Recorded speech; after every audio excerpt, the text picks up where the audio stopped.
Kamal, je suis professeur agrégé en neurochirurgie à la faculté de médecine de Tunis. J'ai fait mes études donc à la faculté de médecine de Tunis où j'ai fait la spécialisation. Ensuite, je suis parti en Italie pour me surspécialiser dans la chirurgie de la base du crâne, notamment la chirurgie transpétreuse, donc les voies latérales de la base du crâne, et la chirurgie endoscopique de la base du crâne, donc dans deux centres de renommée internationale.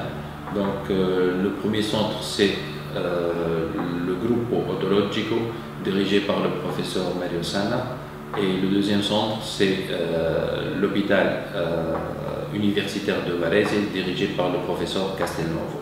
Donc la neurochirurgie en Tunisie, comparativement aux autres spécialités chirurgicales, c'est une spécialité qui a pris un peu de retard dans la mesure où le nombre de chirurgiens en exercice est réduit si on compare avec les autres spécialités chirurgicales.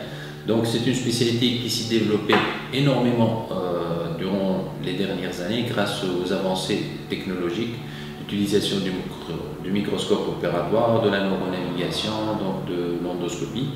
Donc c'est une spécialité qui demande beaucoup de logistique, donc un plateau technique performant. Actuellement, donc la neurochirurgie tunisienne, je dirais qu'elle se rapproche du niveau standard, même dans le monde occidental. Toutes les opérations, même les plus compliquées, peuvent se faire ici à Tunis, donc avec les mêmes résultats et les mêmes risques.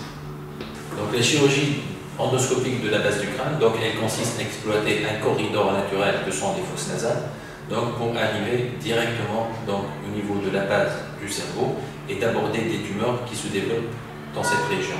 Donc l'avantage, c'est d'éviter d'ouvrir la boîte crânienne, de faire une incision très délabrante pour avoir accès à ces tumeurs, mais au contraire, donc, on va utiliser ce corridor nasal et on va ouvrir donc, la base du crâne à travers le nez.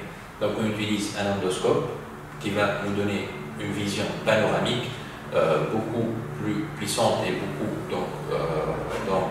plus complète par rapport au microscope, c'est-à-dire la chirurgie classique.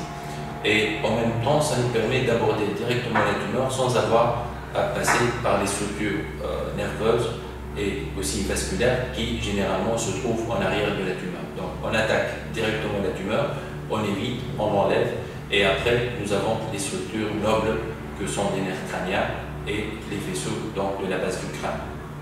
Donc cette technique, elle a aussi le fait d'avoir une convalescence plus réduite par rapport à la chirurgie transcrânienne. Les complications criminologiques sont pratiquement inexistantes parce que le corridor il est naturel, donc on va exploiter donc un espace qui est vide donc, et qui va nous amener directement sur la tumeur. Généralement maintenant c'est le gold standard dans le monde pour opérer donc, les adénomes de l'hypophyse, pour opérer les méningiomes suprasalaires, les crâniopharaingiomes, les tumeurs du plébus, aussi les brèches ostéoméningées, ce sont donc des pertuis qui laissent donc, couler le liquide cérébrospinal donc, à travers le nez. Et donc pour toutes ces interventions, maintenant, ce qui est recommandé donc, dans le monde entier, c'est la chirurgie endoscopique. La patiente que nous avons opérée donc cette semaine, c'est une patiente qui se plaint de troubles visuels et de troubles endocriniens en rapport avec un adénome de l'hypophyse. Donc c'est une patiente qui a été opérée dans un autre centre par la voie classique microchirurgicale, mais qui n'a pas permis donc, une exérèse de la tumeur. Donc elle nous a été référée par son médecin traitant pour suite de prise en charge. Donc nous l'avons opérée par voie endoscopique. Son problème, je pense, pourquoi l'échec de la première intervention, c'est que la pneumatisation de son sinus phénoïdal est un peu particulière, donc c'est un sinus qui est cloisonné, et avec le microscope, on ne peut pas contrôler toutes ces cloisons, d'où l'avantage de la voie endoscopique qui va nous permettre donc, de fraiser toutes ces cloisons et de mieux voir l'espace anatomique qui est la région salaire. Donc nous l'avons opéré donc, par cette voie endoscopique.